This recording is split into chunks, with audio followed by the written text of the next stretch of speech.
Hey, everybody, this is Jonathan Ogden, and you're listening to the What's Bruin Show. Hey, Bruin fans, this is David Singleton, and you're listening to the What's Bruin Show. Go Bruins. Hey, this is Wayne Cook, and you're listening to What's Bruin Show. Hey, guys, it's Chris Johnson, UCLA national champion. I need y'all to listen to the What's Bruin Show. These dudes are off the hook. This is Maurice Jones-Drew, and you're listening to the What's Bruin Show.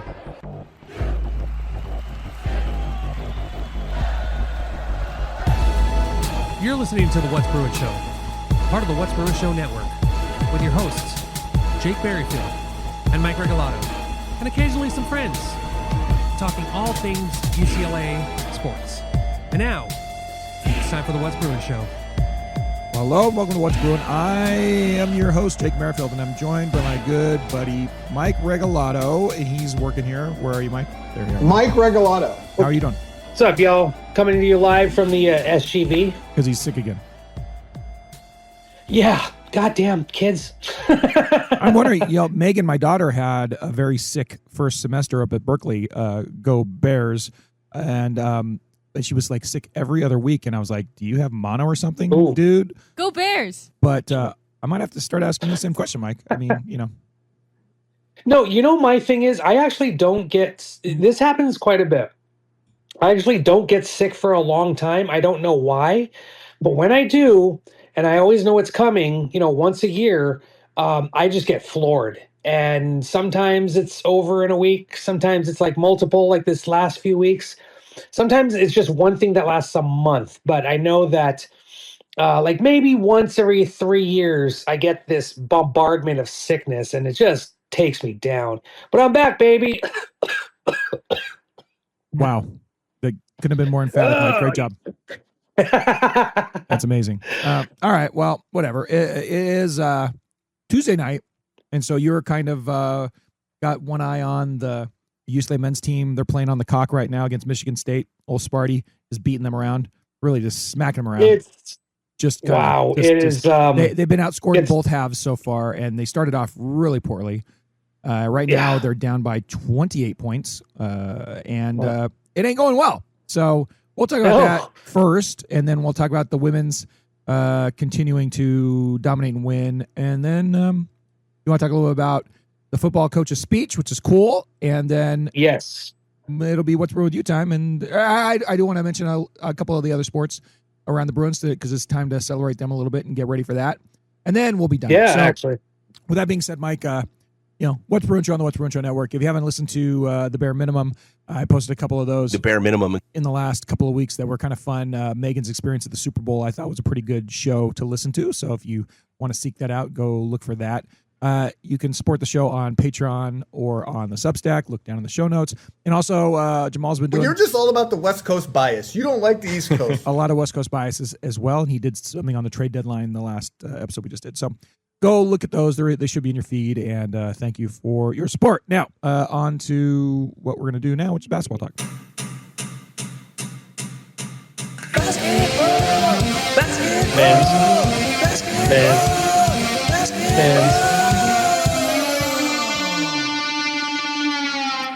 Men's basketball is getting their ass kicked by the Michigan State Spartans right now.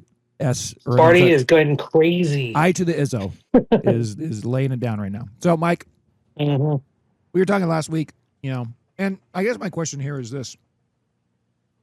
Last week, we're like, well, they're kind of a bubbly team. They're making their way around the bubble. They beat Purdue, and it was looking okay. But we knew they had this 3-game stretch, this Michigan State Illinois stretch. And like we talked to Bill last week, and he was like, they'll be like if they win one of them. And right now, they only can win one of them. If this score holds, there's 7 minutes left, and they're down by 31 points. So it looks like they're 0 for 2 so far, with only a chance to beat Illinois. So with that being said, we kind of already knew that they probably weren't going to win these games. Certainly Michigan more than Michigan State, but we kind of already knew to a degree that it was not likely. So is it just because of how bad they're getting their ass kicked that the vibes have changed in your mind, or is it something other than that? No, this is unfortunately, I don't wish ill will on this team. I'm all about the student athletes, and I love me some Tyler Bilodeau, Sky Clark, and Trent Perry. but I could see this pattern. I mean, I talked about this the last few weeks about how UCLA has had this pattern of losing, then they have a hot streak, but they can't sustain it, and it's not that they go 50-50 down the stretch. They actually have losing records, and that's seemingly what's going on here. And it's not going to be done even after this stretch. They have USC twice, but they also have Nebraska, who's been hovering around the 25th spot of the top 25. They're a really good team. This is the weird thing is that in the last 2 seasons ago, they didn't go to the NCAA tournament, but last season, even though they didn't have a good positive stretch down towards the end of the regular season, they still managed to get into the NCAA tournament. Right now, they're a bubble team, and these 2 losses do not look good at all. And even if they beat Illinois, it's really bizarre how this is supposed to be the most talented team out of the last 3, and they might not even get into the NCAA tournament. It's just a lack of defense. Offense is inconsistent. Like Tyler Bilodeau, people are trying to get on me on the Twitters. No, thank you. Tyler Bilodeau has been the most consistent player this season, but he can't do it himself. He was forced to play out of position last year, and now he finally, gets comfortable with it. And people are like trashing him. You know what? They're on he's you not on the greatest Twitter defender. trashing him and you. Oh yeah, because you're sticking up for him. Okay. Yeah, and it's like, well, why? He's the most consistent player. Sky Clark. I love some Sky Clark, but he's been hurt, and that's the thing that sucked. He was hot right before he got injured. And even though UCLA did well while he was out, it's apparent that he's not 100%. He's not shooting well in this game at all. And then you have Trent Perry, who's kind of been forced into this position, and he's done well, but he can't do it himself either. There's no work with the bigs. I don't know why Jamar Brown isn't getting more time. It's stuff like that that's kind of questionable. But even Donovan Dent is just struggling this year. I guess he's in this game in particular, they're down 70-48, and Donovan Dent, who was sold to us and who we were all optimistic was going to be like the team's leader and superstar. Right now, he's sitting on 3 for 10 for 6 points. 0 for 2 from 3, 2 rebounds, Clark 4 is 4 assists, for 10. 4 assists and 4 turnovers. Like that's your point guard, right? Like that should not. That's the guy you spend a ton of money for. Yeah. So I mean, like right now, UCLA is currently on a 7-0 run, but it doesn't matter. It's 72-48. It's like it's good that you're getting some rhythm, but why isn't this rhythm? Like I said this in the last game too. Tweeted it out, got some reactions. I was like, why can't they play like this? Oh, that was after the first half of Michigan. Why can't they play like this in every single game? Well, the second half of that game proved that they can't. So this is just an inconsistent team. Bill and I talked about it last week, how there's no consistency. Like offense is the fact that this team's strength is its offense for a Mick Cronin team shows you how much things are not great. That's already trouble, right? Point. That's a yeah, worry marker. Exactly. Yeah, and there really isn't. You can't really spot one guy, like maybe Sky Clark, but he's been out. But you can't really say, oh, that guy's a great defender on this UCLA team, because they're not. They're mediocre. A lot of the guys, just because they'll get beat off the dribble, play a little off their man. But we're looking at this Michigan State team, and these guys are playing right up against. They're playing some Aaron Aflalo on ball defense, like every single one of them. You're not seeing that from UCLA. Well, they lost 2 in a row. One time this season previously, that was the at Iowa at Wisconsin trip.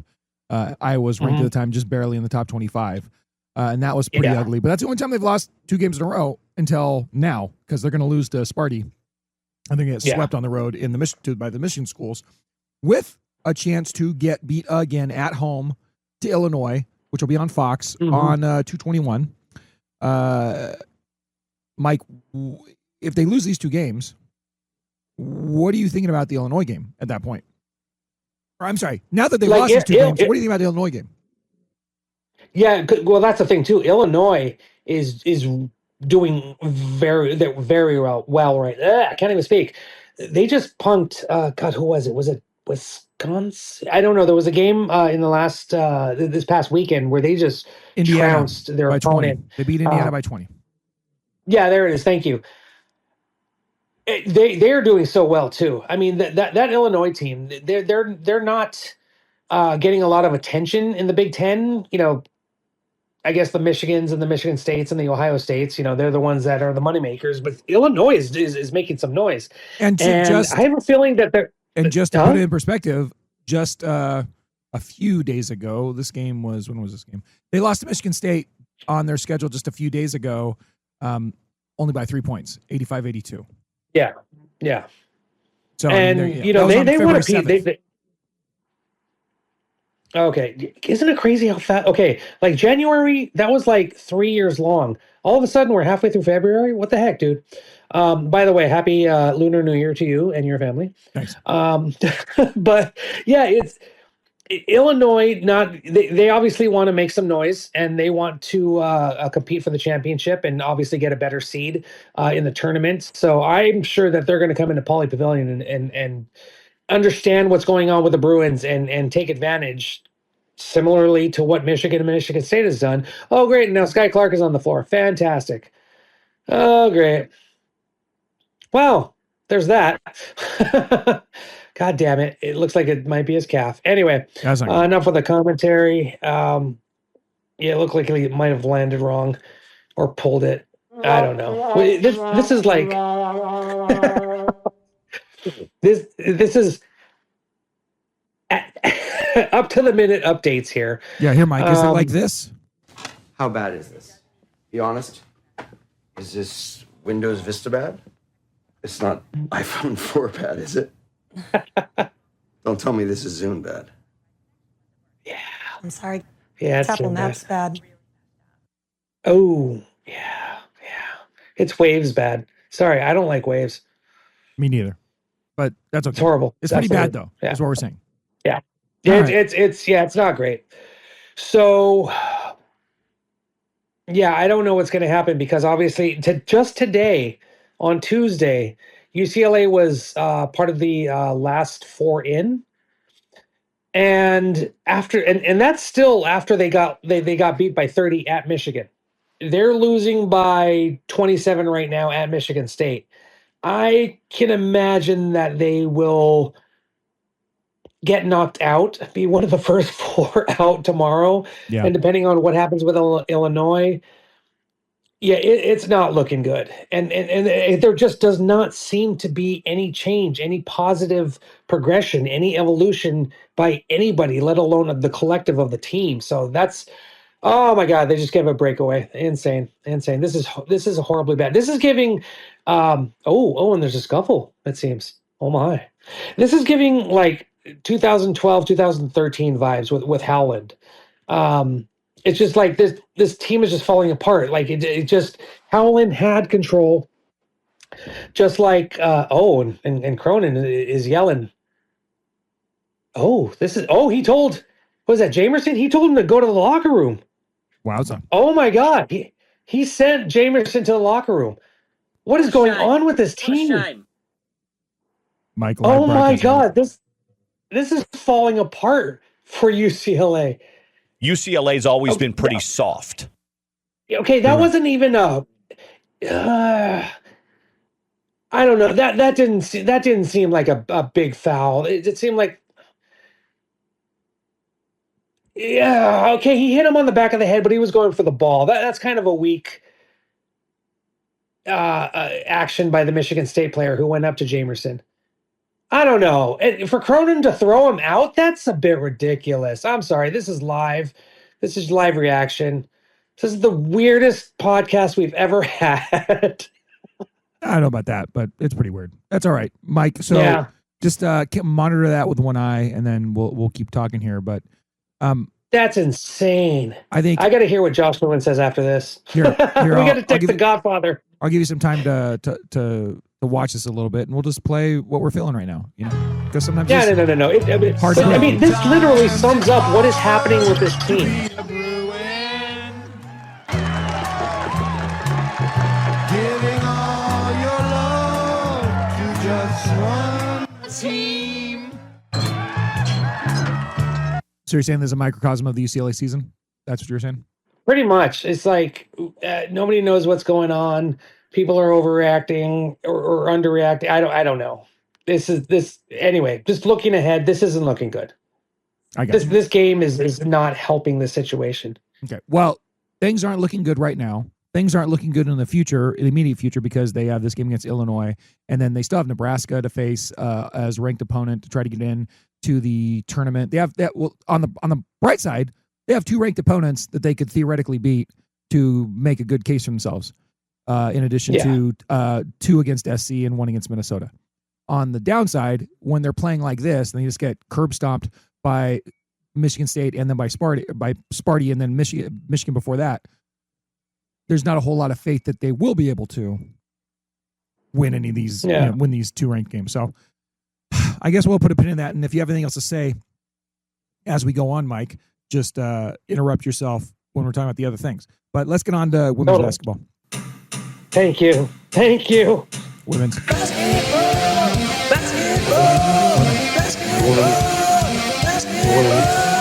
basketball. For Nancy and Carrie. Basketball. We love you. Go ahead, Mike. Women's basketball. Okay, apparently it was a hard foul. It was a flagrant. So they, 2 shots to Michigan State. But yeah, we're kind of over that. Anyway, let's talk about a good team, huh? There's a lot of W's on this chart. Oh, freaking hell. It's good. Sometimes it's hard to be a Bruin. Not when you're cheering for this team. The Bruins, it's insane what's gone on with this team. And normally, I'm still vying for this team to be the number 1 team in the nation. Yes, UConn is the number 1 team in the nation, undefeated. But UCLA's resume is so much better than UConn's. UCLA has 16 quad 1 wins. The next closest is 10. UCLA has 10 wins against the top 25. They're 25-1 and 15-0. They just keep winning. Yes, they had a little bit of a scare against Michigan, but then they go to Michigan State, unlike this team right here, and they wipe the floor with the Spartans, 86-63. Indiana, that just wasn't a team that had anything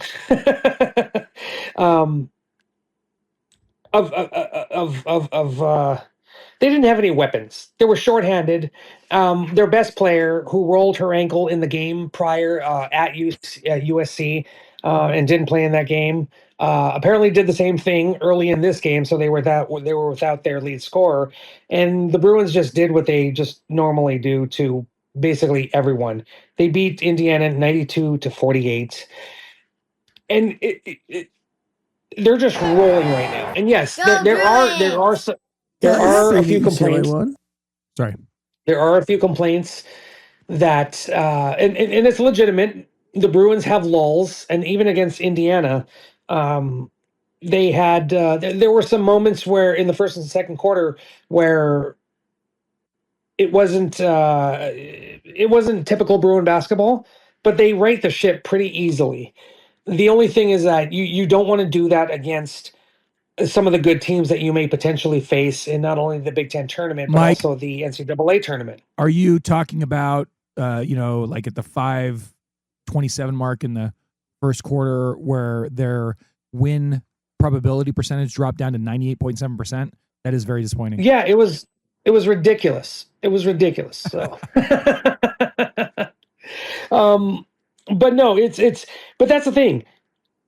When you watch a team for so long, every game, you just notice how they're underperforming, even if it is for like a 2-minute stretch.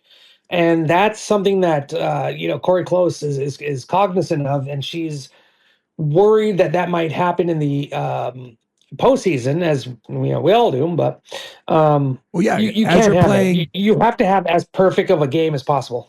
Yeah, and it's just natural. Like you're going through this Big Ten schedule. You're much better than all these other teams, and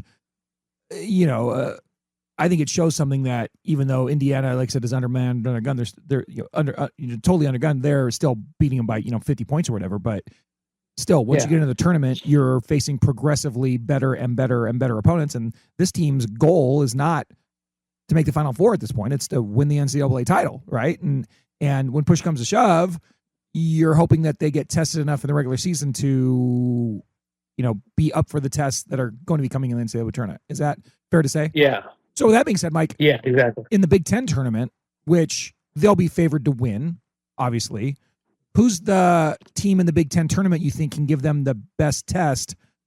Obviously, we're still hoping that they win, but who's the team or teams that you're looking out for in the Big Ten tournament to maybe prepare them for the NCAA tournament? Oh, it's definitely Michigan. UCLA did have a good stretch with the Wolverines, but they pulled to within 3 points. Not at the end of that game, but they made the last 4 minutes very, very nerve-wracking.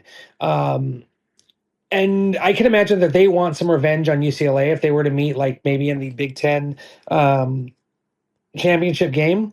But Michigan State, Ohio State, those are still some really good teams. Maryland, who are the other ones? Washington, who's not ranked, who's UCLA's next opponent. They received the 27th most votes, so they're just outside the top 25.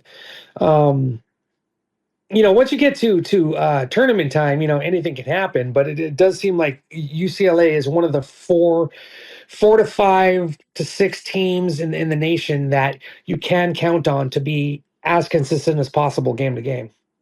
Well, and that's awesome. I'm sorry, a little bit of sound there.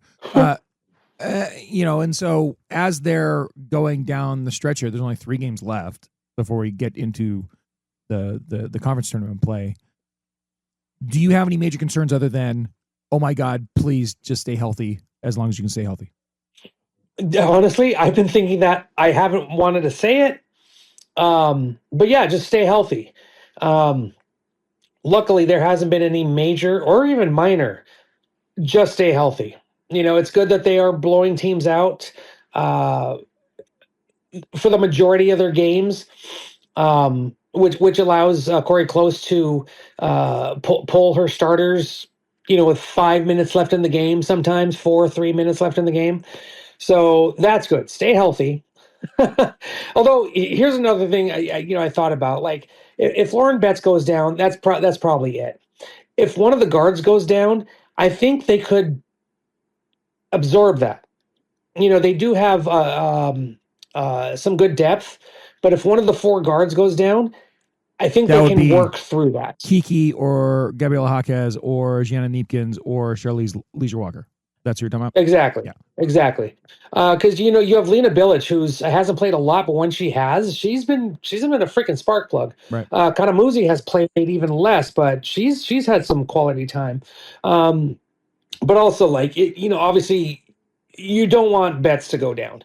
You have Sienna Dugalich and Muse helping out, but you cannot replace Lauren Betts. And you talk about this year. Happening. Yeah, when you talk about this year with Lauren Betts, Mike, when you talk about how would you characterize her season this year? I'm looking at her just across the team leaders, 16.4, and 8.5 rebounds and 2 blocks. I mean that's a pretty good for your center out there.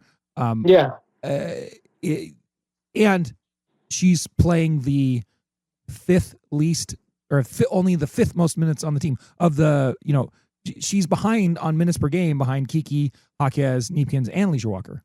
So, I mean, that's pretty good in that she's dominating, but also they're able to keep her, hopefully, ready to go and well-rested for the tournament. Is there a world in which she plays more in the NCAA tournament to really, maximize the amount of time that they are, that she can dominate in a game? Because, I mean, there's a lot of fat left on that bone, so to speak, with 27 minutes a game. Well, that's the thing. They haven't needed her to play more. With 27 minutes a game, and she's still getting doubles. That's pretty insane. Yeah, she almost. Good day and a less than great I'm sorry, one. Mike. It's all in the details. My and how you stupid. see the world. I don't know why, but my web browser for months, was not triggering stupid videos, or the videos would play, but then the sound would be off. And now, like today, every time I go to a web page, thanks ESPN, you dicks, Sarah Jessica Parker wants to give her a little ad speech, so I apologize for that. Anyways, Mike, you were saying about bets and the minutes. I thought you had a new drop. I was waiting to hear the. No, it's pissing me off. I'm like, I don't know why. Like, what setting did I push to make this happen again? But apparently, it's happening. God damn it. Anyway. Yeah. Yeah. No, they haven't needed bets to be bets of last year because everyone else is so much better. And you have Gianna Neepkins, and then you have Sienna and Bilic. So things are a lot better. But yeah. Lauren just needs to be Lauren. I mean, she in the first half, I think she almost had a double-double. That's impressive. And she's not putting up the best numbers, but she's definitely in the conversation for player of the year. So is Kiki Rice also. But hold on, Mike. Her before you get to Kiki, I want to stick on Lauren for a minute because you're right. She's not putting up the numbers she put up last year, but she's also playing 3 less minutes than last year. And last year was the most minutes she played per game, 34 games, 30 minutes per game. She can rest. Produced game, 20 points, 9.5 rebounds, 2.7 assists, 1 steal, and 3 blocks. But you're right, Mike. This is a stronger team. And so if she's able to play less minutes and still put up wonderful stats or whatever, but that's like, makes me feel like when they actually do get into the tournament, you can play her longer, and that's going to stretch some of the advantages that you have. You make her shifts a little longer, and you're really looking good there. That's something that, as you see now, but as you didn't know, I was right-handed. There you go. Like it's a Princess Bride thing. Go ahead. Yeah, talking about Rice. Yeah, so like Lauren doesn't have to be that baller, but she has ballers around her. Like Kiki, Gabriella, Angela were good to great last year. They are showing some greatness this year. One of the ESPN WNBA mock drafts came out, and Lauren, Kiki, Gabriella, Gianna Neepkins, and Angela Dugalich, and I think Charlize. Maybe there were 6 total, but definitely 5 in the first round. Just a baller, man. Of Bruins that Straight would be drafted. So literally, this is just a talent-laden team. Straight baller. But Kiki has been quiet. She there seems to be a lot more excitement around like Betts and Neepkins and Jaquez when they score, but Kiki's just been kind of like a quiet assassin. Like she's just she has her and Leisure Walker have one of the best assist to turnover ratios in the nation, and Kiki has 115. I think she's within the top 5 of assists per game. 4.5 assists per game, only 1.6 turnovers, and she's shooting 51% from the field, 42% from 3, and 90% from 3-point line. Yeah, and here's another thing. There's that coveted stat line of what is it, 50, 40, 90, making 50% of your field goals, 40% of your 3-point shots, and 90% of your free throws. Well, yeah, that's Kiki, Neepkins, and Jaquez. So the Bruins are they have some good shooters. They have some good scorers. And just being biased, I think all of them should be on the wooden list. But you got to see exactly what both Lauren and Kiki have been doing. Kiki is second on the team, 15.5 rebounds. But Gabrielle is not far behind with 14. It's just insane how much talent this team has, and just to have it sustained enough towards maybe a championship is just something that every Bruin fan is just hoping for. Keep it going, no injuries. Let's just, ride this wave that doesn't seem to be stopping. And honestly, like I don't think like they're all of a sudden I've noticed UConn women's basketball fans coming out of the woodwork and being like absolute like Arizona fans. I'm like, whoa, where did you come from? But yeah, I have some people saying like, oh, UConn will run UCLA. Like, you know, I don't think that would happen, but I also don't think UCLA would run UConn out of the arena. Obviously, two very good teams. Yeah, two very good teams. My thing is, and I'm not putting them down because they have beaten some ranked teams, but they have a soft conference. Like the Big East is soft. I mean, they are running through every team. Well, and yeah, sure, UCLA is, but the Big Ten is a better conference overall than the Big East. And that's fine, but Mike, that's the thing is like we could spend a lot of time here going, oh, UCLA should be number 1 and UConn should be number 2, but UConn is undefeated. UCLA did suffer the loss to Texas, and theoretically and hopefully, this is something that either both teams will prove worthy and they'll meet in the tournament at the end, or one of them is going to be a pretender in some way, shape, or form and get knocked out, right? And either way, either both fan bases will be able to chime in once the showdown takes place, or one fan base will be able to talk mad shit when the other one gets upset. God forbid they both get upset. But I mean, you know, that's kind of where we're at. My question for you is, given what we know about the teams UCLA has actually faced, they have one loss on the ledger. That was to Texas. Texas is currently number 4 right now? 4? Yeah. And Texas has, you know, they lost back-to-back games, LSU, South Carolina, and then they lost to Vanderbilt a week or two ago. But what about the game against Texas, Mike? Just remind us what went wrong against Texas that we don't want to see go wrong again. I've actually thought about this pretty deeply. Oh, good. I have my three phases of UCLA women's basketball. I know what to ask. Huh? That's why that's why it's a good interview. I know what question to ask. I have 3 phases of UCLA women's basketball. Phase 1 is UCLA forgets who they are. Phase 2, they remember. Phase 3, they destroy. They forgot to UCLA has gotten into phase 3 a lot more as a lot sooner in the game as the season has progressed. To pinpoint it, probably around the start of conference season when phase 3 was basically how they started every game. Right. But to go back to that Texas game, they were in phase 1 for a good quarter and a half, and that it was uncharacteristic. And then they got outscored in that game 45-25 to start the game. That's in how the first half, right? That's how bad it was. Yeah. Yeah.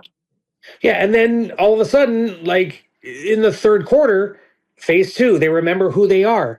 And they not only remembered who they are, but bringing that over into the fourth quarter, they continued their onslaught almost to the point where, like, they did have, they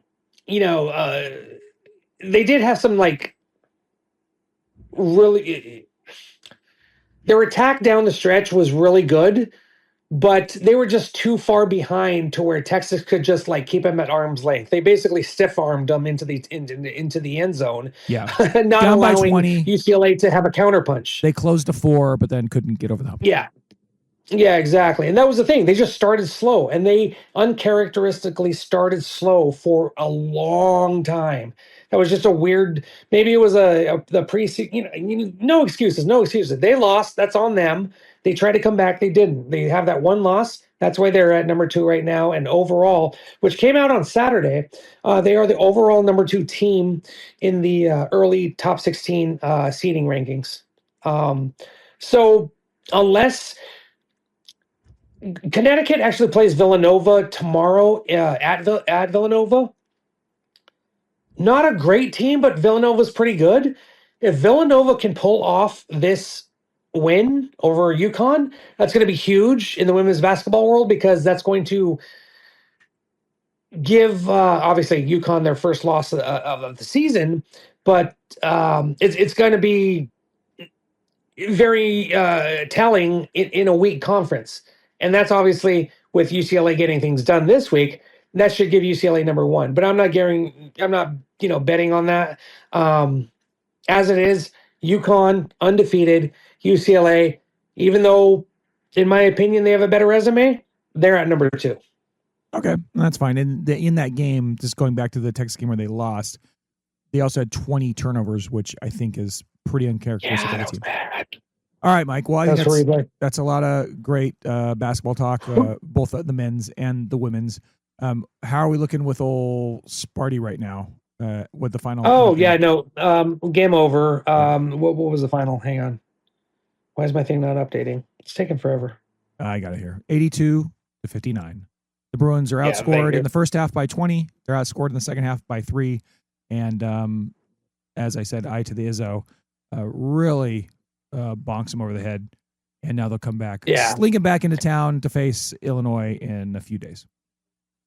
But that Cronin ejecting Jamerson is weird. That, when I thought of that gave oh God, what was his name? Something Gordon. It was during one of Howland's bad seasons where I think he pulled Gordon. Was it Gordon? And Gordon just disagreed with him, and he went back to the locker room in his zone, and Howland was like, "Where are you going?" Yeah, that gives weird.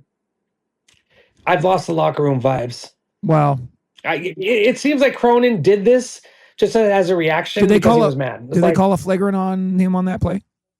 I think it was because there's also just because Cronin doesn't really have all the angles that we have to watch too. He's like, "Oh, you got a flagrant? Okay, get the F out of here, kiddo." I mean, there's also but who does that? Apparently, McCronin does. A coach that's at his wit's end. That's who does that. We'll have to, it remains to be seen, right? Like they still have some games to play. Yeah, but that's you're right. True, that's look, vibes check is not great. We can say that definitively. Vibes check not great, right? Yeah. Okay, Mike. Yeah. So let's get on to some quick UCLA other sports talk, and then UCLA end of the show. LA. Got a couple. UCLA, fight. Fight.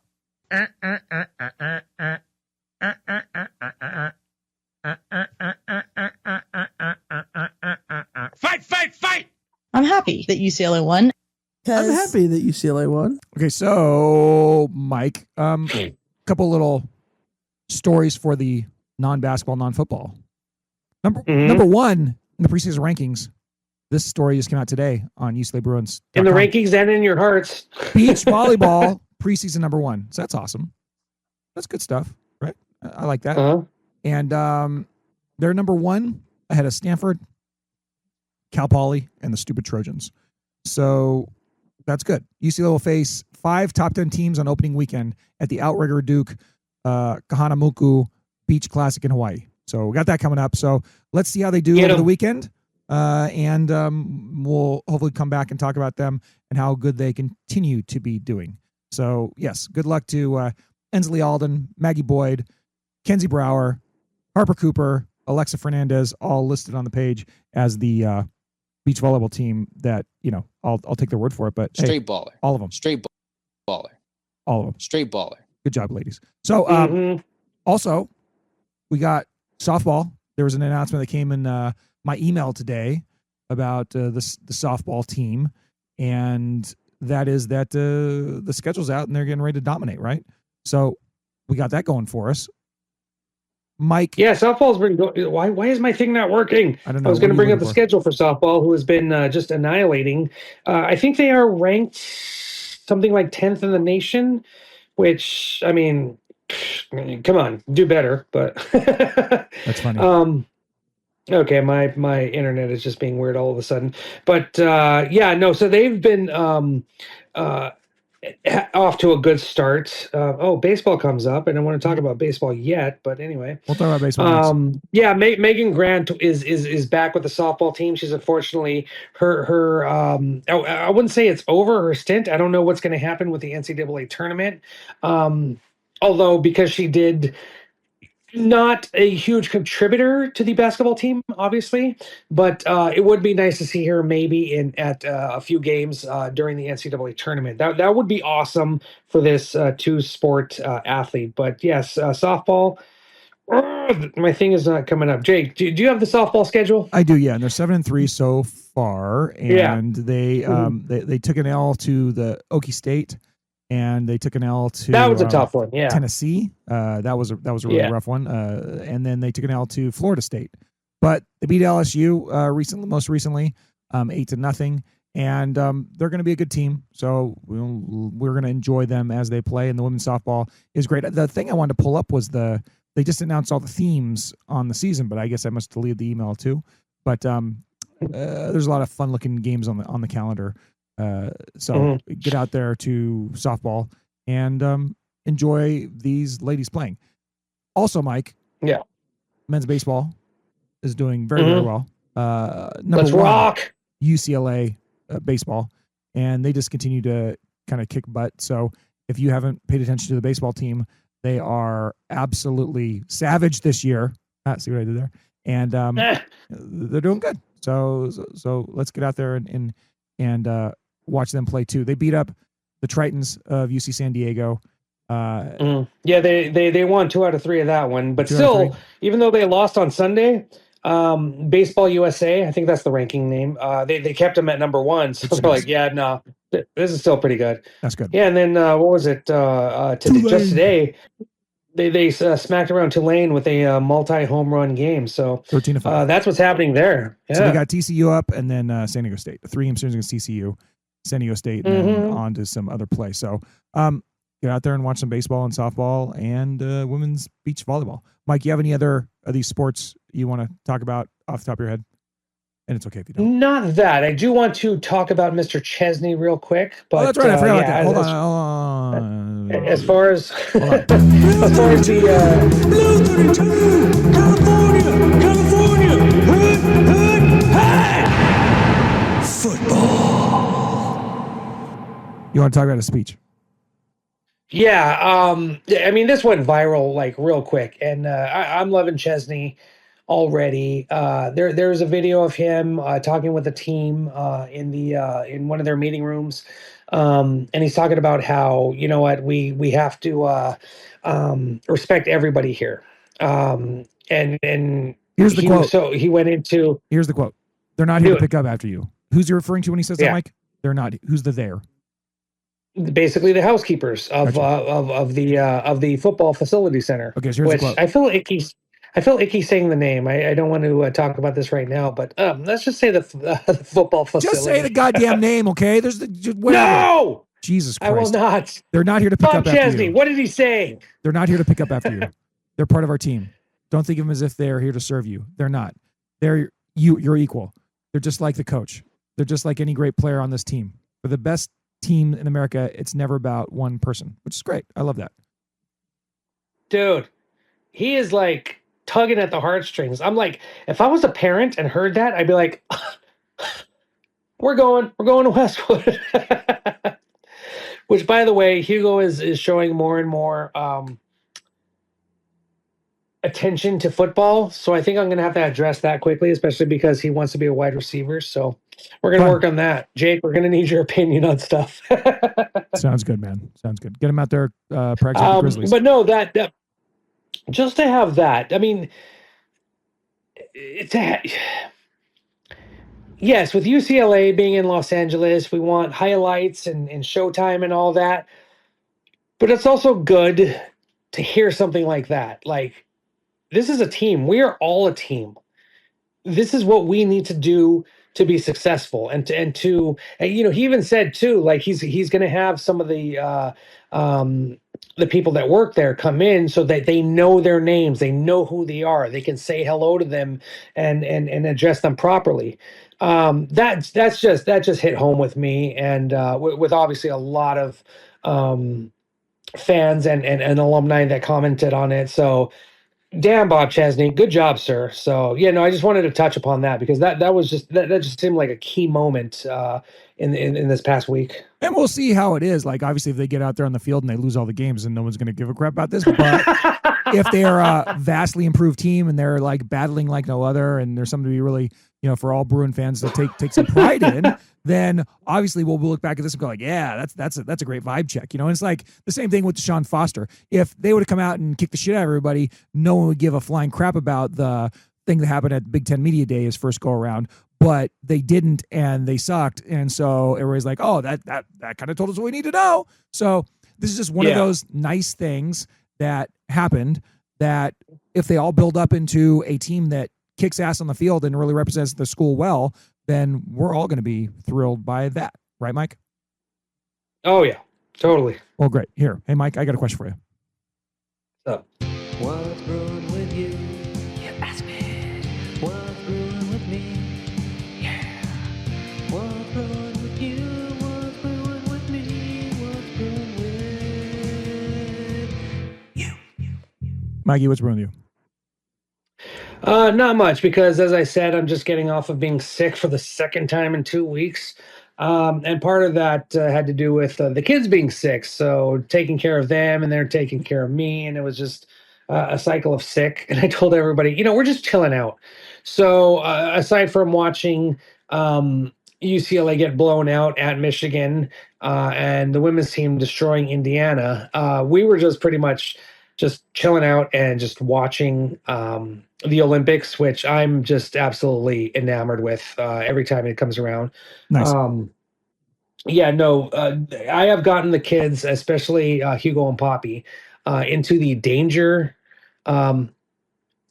the more dangerous sports, like the half pipe, the snowboarding half pipe, the moguls, which that just looks like that's going to wreck your knee. You have to have good knees to do that.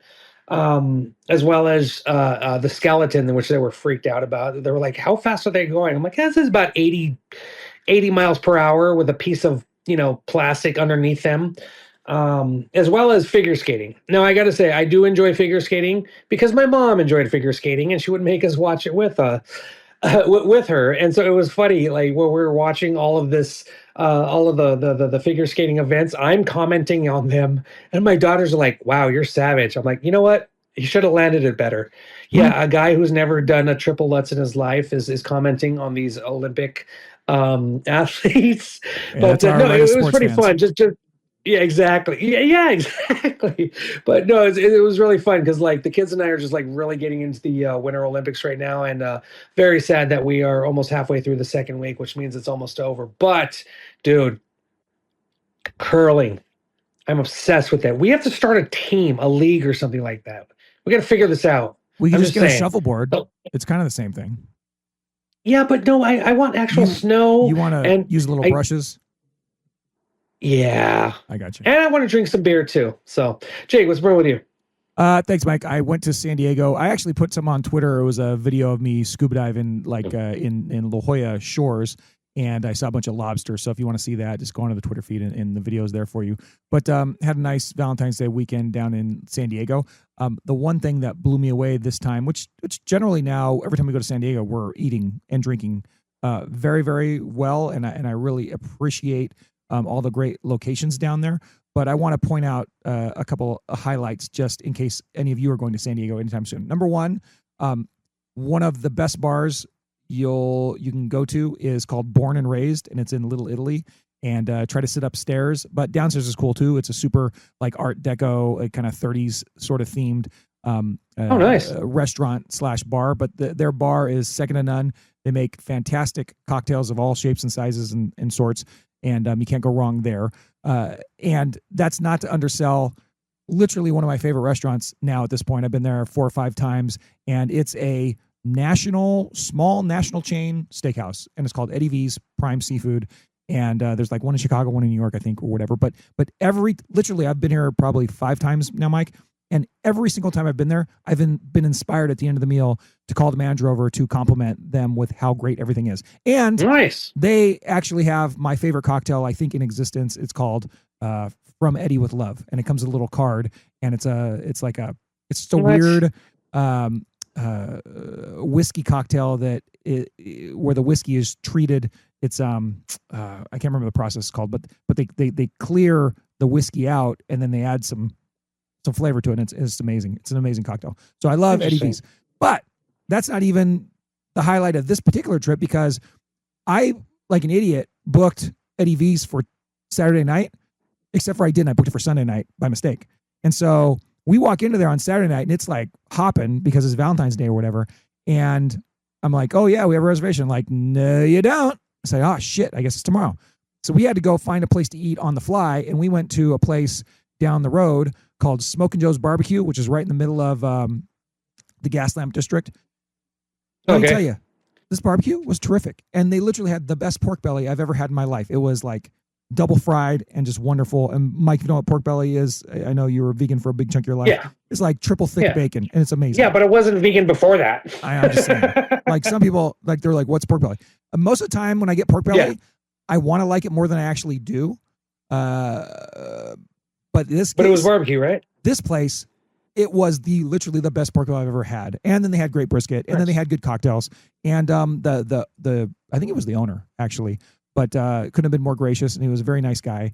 And he sat us at a table in the back where he does his paperwork, and we had a wonderful time.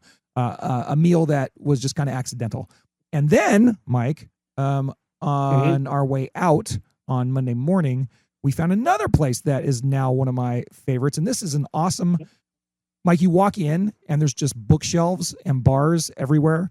And on the bookshelves, there's all sorts of like classical literature and things like that. It's just like, really, really fun little foodie stuff. And the chairs are all like padded leather with like giant roosters printed on them. And it's a weird place. And it's called 6&G. And it's in the middle of Gaslamp once again. And the breakfast I had here was second to none. I had a weird breakfast. It was like poached eggs with like a Mediterranean sauce. But then they had this bacon, Mike. There's a lot of bacon out here.